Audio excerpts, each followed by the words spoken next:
ہم نے صحابہ کو نہیں دیکھا، صدیاں بیت چکی ہیں، لیکن اس میں بھی کوئی شک نہیں کہ ہمیں صحابہ سے پیار ہے کہ نہیں؟ ہاتھ کھڑا کریں، جزاکم اللہ خیرہ۔ میں اپنی بات کرتا ہوں، ایک حقیر سا انسان ہوں، صحابہ کا تذکرہ آتا ہے تو میرے کانوں کے ذریعے سے جو آواز میرے تک پہنچتی ہے نا، اس کی مٹھاس میرے پورے جسم کے اندر پھیل جاتی ہے۔ پچھلے ہفتے میں پشاور گیا، بہت سارے کام تھے، دینی ہی کام تھے اور دنیا میں کوئی کام نہیں تھا۔ مجھے ایک ساتھی نے بتایا کہ پشاور سے آگے ایک صحابی کی قبر ہے، آپ حضرات بھی سن لیں، اور آپ ان مجالس کے اندر میری زبان سے سن ہی چکے ہیں کہ مجھے صحابہ کرام سے کس قدر پیار ہے۔ میں اللہ سے دعا کرتا ہوں اللہ پاک مجھے زندگی آخری سانس تک، آخری ہچکی تک اس عقیدے پر قائم رکھے، اور آپ حضرات کو بھی اسی پر قائم رکھے۔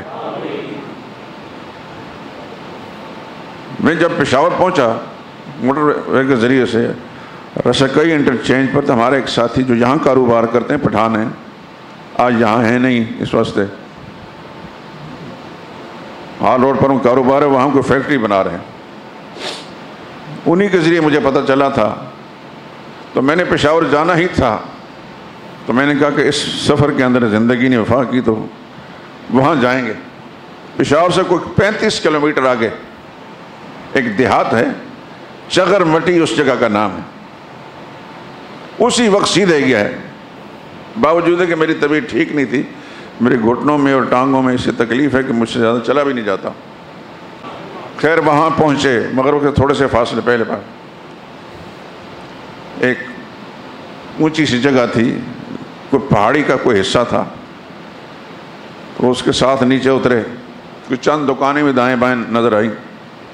خیر وہ صاحب جو ہمیں لے گئے تھے انہوں نے گاڑی کھڑی کی، وہاں سے تھوڑا سا ڈھلان تھی، اوپر کی طرف چڑھنا تھا، میرے ہاتھ میں لاٹھی تھی، لاٹھی کے ذریعے سے چونکہ مقصد تھا، مجھے تکلیف ہوئی، اس کے بعد اب تک اس کے اثرات ہیں، لیکن میں نے اس بات کی پرواہ نہیں کہ تکلیف ہوتی ہے تو ہوتی رہے۔ الحمدللہ العظیم ان صحابی کی قبر پر ہم پہنچ گئے رضی اللہ تعالیٰ عنہ۔ ایک بڑی سی قبر ہے، پتہ یہ چلا کہ بہت سارے ان کے ساتھ آنے والے جو صحابہ اکرام تھے یہاں شہید ہوئے، وہ جہاد کے مقصد سے وہ آئے تھے، ان کی ساری ہسٹری پڑھی جائے تو پتہ چلتا ہے۔ حضرت سنان بن سلمہ بن المحبق الحزلی سن 55 ہجری کے اندر یہ شہید ہوئے ہیں، اور صحابہ اکرام جو عرب دنیا سے نکل کر مختلف ملکوں کے اندر جہاد کے لیے گئے، ان میں اس جہادی مہم کے اندر ایک طبقہ ان کا بھی تھا۔ اور آپ حضرات کو یہ جان لینا چاہیے کہ آپ کے پاکستان میں بہت سارے صحابہ اکرام شہید ہوئے ہیں اور مختلف جگہوں میں قبریں ہیں، لیکن ہماری مجموعی طور پر منحوس القوم ہماری سوچ اور ہے، اس وجہ سے نہ صحابہ اکرام کی طرف طلب ہے نہ اس کے لیے جاتے ہیں ہم۔ آپ کے جنوبی پنجاب میں اور سندھ کے اندر بہت سارے صحابہ اکرام، بلوچستان کے اندر ہیں، افغانستان کے اندر کابل شہر کے فاصلے پر 2 قبریں میں خود دیکھ کر آیا ہوں، غالباً 1994 یا 95 میں۔ تو وہاں ہم گئے، ایک بڑی پتہ ہی چلا کہ جتنی قبریں بھی دائیں بائیں تھیں ان سب کو اکٹھا کر دیا تاکہ ضائع نہ ہو، ایک بڑی قبر بنا دی گئی۔ لیکن خدا کا شکر ہے کہ وہاں کوئی قسم کا شرک ہمیں نظر نہ آیا، کوئی بدعت نظر نہیں آئی۔ ایک مسلمان قبلہ رو ہو کر بیٹھ کر قرآن کریم تلاوت کر رہا تھا، میں بتا نہیں سکتا کہ مجھے کتنی خوشی ہوئی۔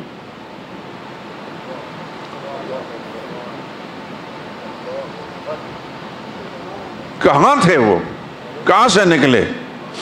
میں نے پھر صحابہ کے تذکرے پر جو کتابیں لکھی گئی ہیں ان میں تھوڑا سا ان کا تذکرہ پڑھا۔ غزوہ حنین کے موقع پر غالباً ان کے والد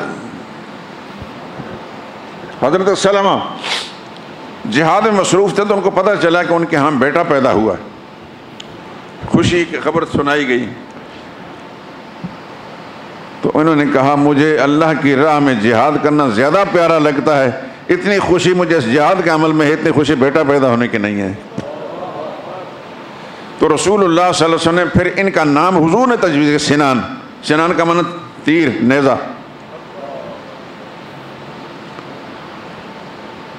پھر آگے چل کر یہ جوانی کے حدود میں پہنچے تو خدا نے جہاد کا کام ان سے لیا، اپنے ملک میں نہیں، یہاں آ کر شہید ہوئے۔ کہاں کہاں پہنچے ہیں صحابہ اکرام،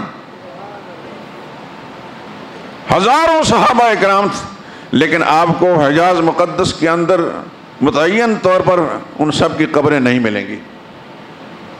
چند ہزار صحابہ اکرام ان کی قبریں جنت البقیع میں ہیں، باقی اتنی بڑی تعداد صحابہ اکرام کی کہاں کہاں گئے۔ کچھ روس کے علاقوں کے اندر ان کی قبریں ہیں، افغانستان میں ان کی قبریں ہیں، پاکستان میں ان کی قبریں ہیں۔